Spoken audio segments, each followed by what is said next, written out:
లోతు నీతిమంతుడే. ఎంత నీతిమంతుడంటే దేవుడే ఆయనకు నీతిమంతుడైన సర్టిఫికెట్ ఇచ్చేంత నీతిమంతుడు. అయితే భార్య కుమార్తెలు సరైన పద్ధతిలో లేకపోయినాడు. కారణం, లోతు భార్యను జ్ఞాపకము చేసుకున్నాడు. ఒక్క లోతు భార్య వలన కుమార్తెలు చెడిపోయారు. అల్లుళ్ళు అక్కడ అగ్ని గంధకాలతో మండిపోయినారు. తర్వాత లూకా సువార్త 17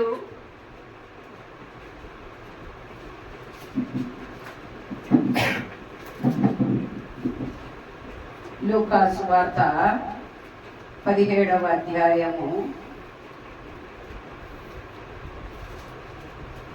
26వ వచనం చూసుకుందాం. 17వ అధ్యాయం 26. నోవహు దినములలో జరిగినట్లు చదవండి. మనుష్య కుమారుని దినములలోనూ జరుగును. నోవహు ఓడలోనికి వెళ్ళిన దినం వరకు జనులు తినుచు త్రాగుచు పెళ్ళాడుచు పెళ్లికి ఇవ్వబడుచు నుండిరి.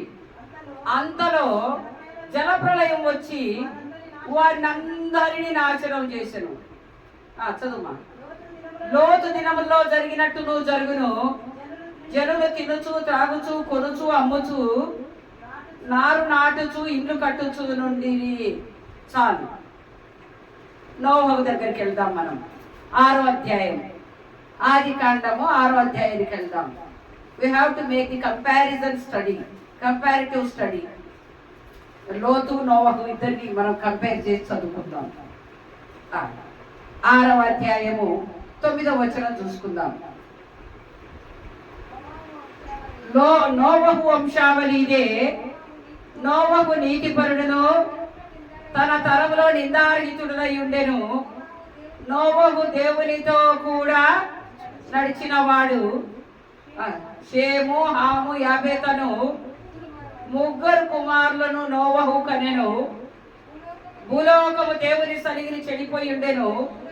భూలోకం బలాత్కారంతో నిండి ఉండెను. దేవుడు భూలోకమును చూచినప్పుడు అది చెడిపోయి ఉండెను.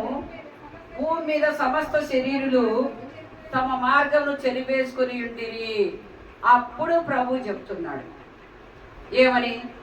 చదవండి. దేవుడు నోవహుతో, సమస్త శరీరుల మూలంగా భూమి బలాత్కారంతో నిండి ఉన్నది కనుక నా సన్నిధిని వారి అంతం వచ్చి ఉన్నది.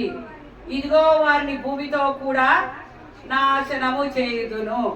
కానీ నీ కొరకు జంతువుల కొరకు ఏం సిద్ధపరచుకోవాలి?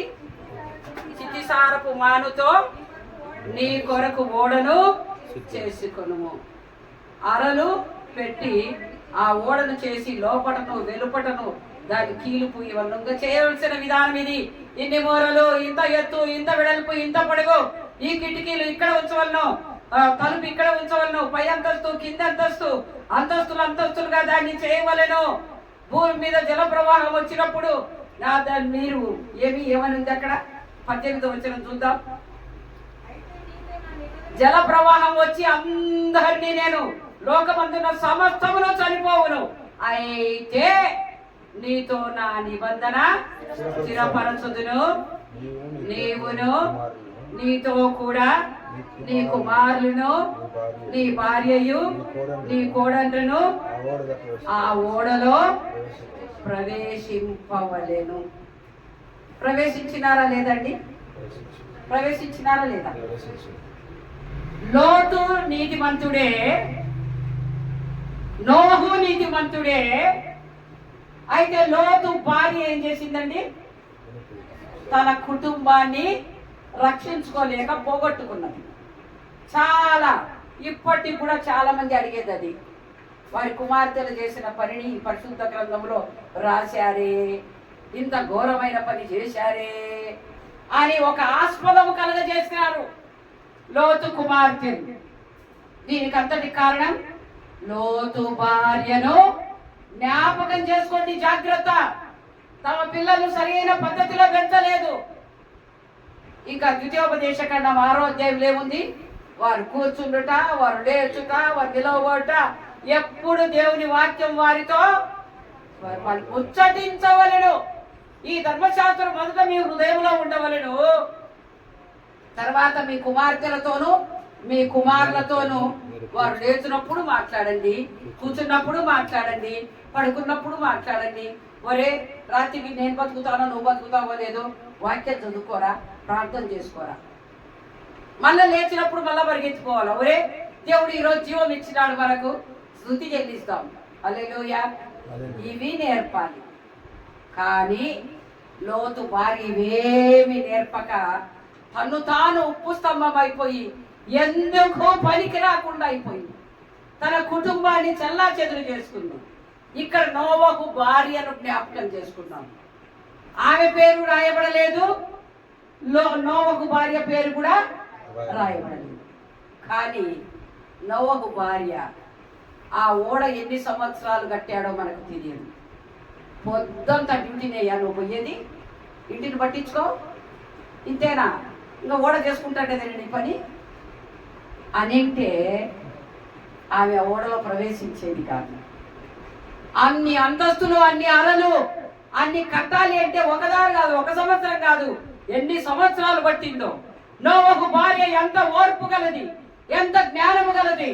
భర్త సహకారం నేరుగా లేకపోయినా దేవుని పనిలో ఆయన ఉన్నాడు కనుక ఎంతగానో సహకరించి ఏం చేసిందండి, తన కుటుంబాన్ని రక్షించుకోగలిగింది. ఆమెయు ఆమె నోవహు, అతని భార్య, వారి కుమారులు, వారి కోడలు అన్నిలే కదండి. ఈ భయంకరంగా తినుచు త్రాగుచూ ఉండే వాళ్ళ కుటుంబాల నుంచి వచ్చిన వారే కదండి. మరి ఎలాగ రక్షించుకుంది? మరి నోవహు కూడా అంత సహకరించినట్టుగా లేదుగా. ఎప్పుడు ఈ ఓడగట్టడంలోనే నోవహు బ్రతుకంతా అయిపోయాయి. ఇక్కడ ఈమె చెప్పుకుంటా ఉంది, ఎంత ఓర్పు, ఎంత సహనం, ఎంత వెయిటింగ్ చూడండి. ఆ ఓడ ఎప్పుడైతుందా మేమందరం కుటుంబంతో ఎప్పుడు కలిసిపోతామా.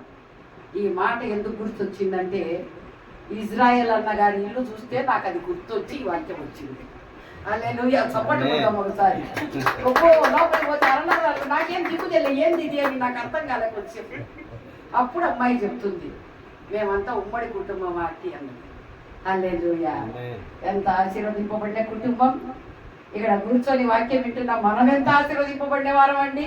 చప్పట్లు కొడదాం ఒకసారి. హల్లెలూయా. ఎందుకంటే ఎందు నిమిత్తమైతే నోవహు సృజించాడో నోవహుకు తెలుసు, ఎందు నిమిత్తమైతే నోవహు భార్య సృజించబడిందో ఆమెకు తెలుసు. చదవమ్మా యెషయా 43:7. అన్న ఎక్కువసేపు తీసుకున్నానా, ఓ 10 నిమిషాల. నోవహు భార్య ఎందుకు సృజించబడిందో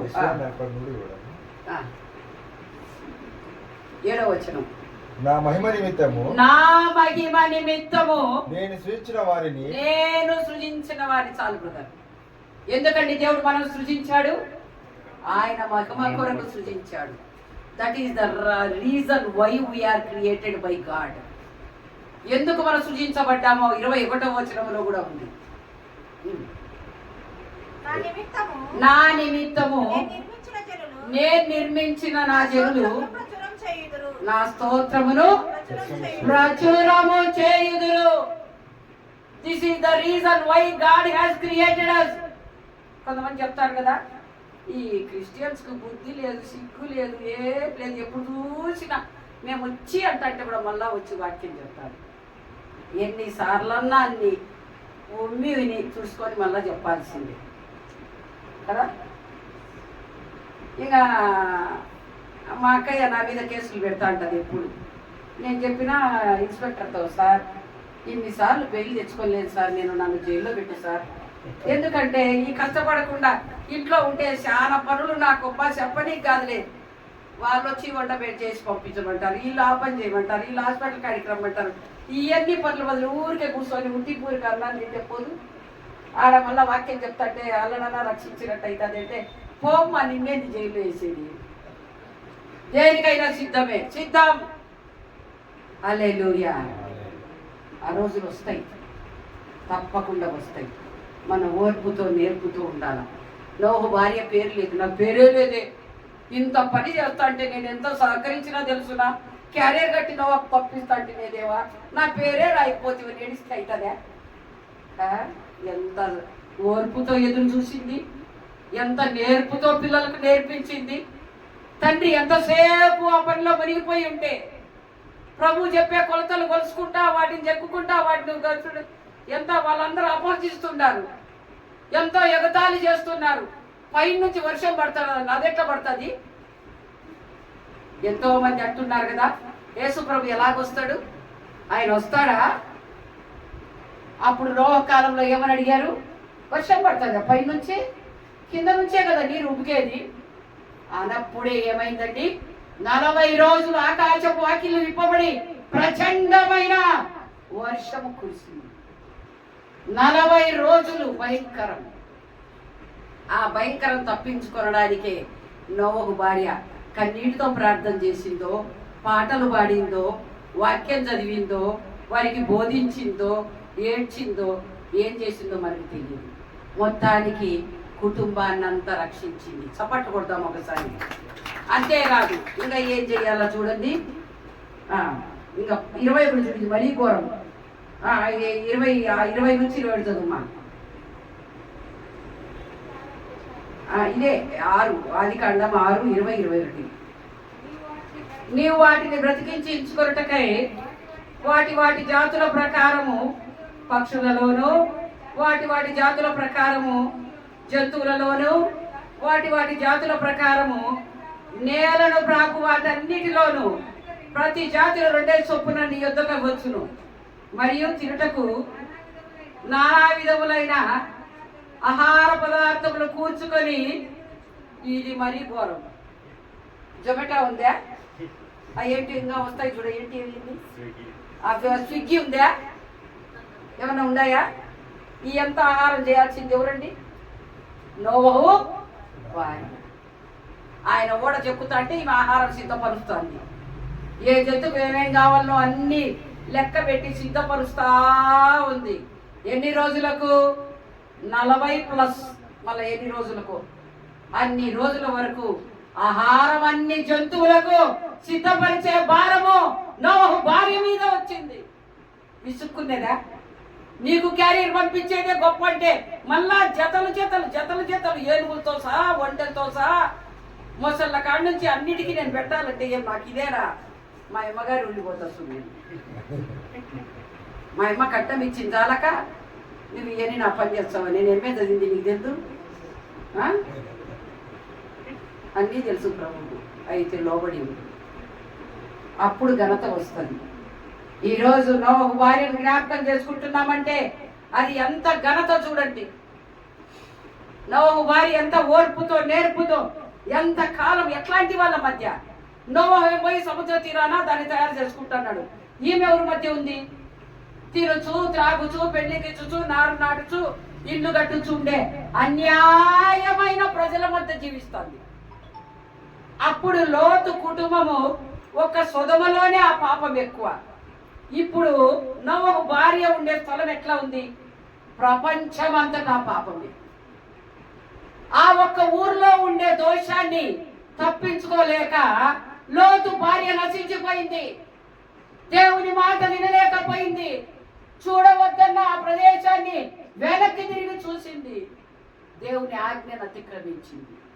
ఆజ్ఞాతిక్రమమే పాపం. ఏం చూడడం తప్ప? పొద్దున చూసాం ఆదికాండం 34లో. చూసినందుకు షెకెము అనే దేశమే నాశనమైపోయింది. ఇక్కడ ఏమైపోయింది? ఈమె ఉప్పు స్తంభమైంది. ఎందుకు పనికిరాదు? ఉప్పు కూరలోకి పనికిరాదు, పచ్చళ్ళలోకి పనికిరాదు. ఇక్కడ ఈమెయితే ఎంతో క్షేమముగా ఎక్కడికి పోయినారండి? చూడండి 7:13 చూడండి. ఆ దినమందే నోవహును